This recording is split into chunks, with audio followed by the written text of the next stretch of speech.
Alam mo minsan, may mga araw talaga na parang ang bigat. Yung tipong gusto mo na lang sumuko or umiyak kasi sunod-sunod yung mga problema. Pero alam mo ba kung sino nanonood habang tinatawid mo yung mga yan?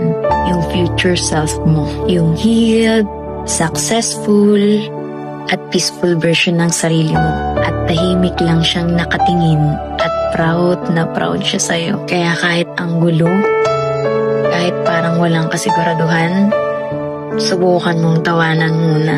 Hindi dahil wala kang pakialam, pero dahil ayaw mong lamunin ka ng lungkot. Or hindi rin ibig sabihin na siniset aside mo yung kalungkutan. Yun ay patunay na kahit anong pinagdadaanan mo, pinipili mo pa rin maniwala. You have that faith na may mas magandang kwento sa dulo. Kaya lahat ng sakit, pagod, lahat ng yan may meaning. Kasi habang tinatawid mo lahat ng yan, soon magiging inspirasyon ka din sa iba. Kaya kapag may problema ka, hinga ka lang tapos ngiti ka ulit. Baka kasi sa kabilang timeline, yung future self mo, nakangiti rin at sinasabing, kaya mo yan, ang galing mo. So if this video reached your heart, it's your sign to keep going. Heal, laugh, and walk with faith.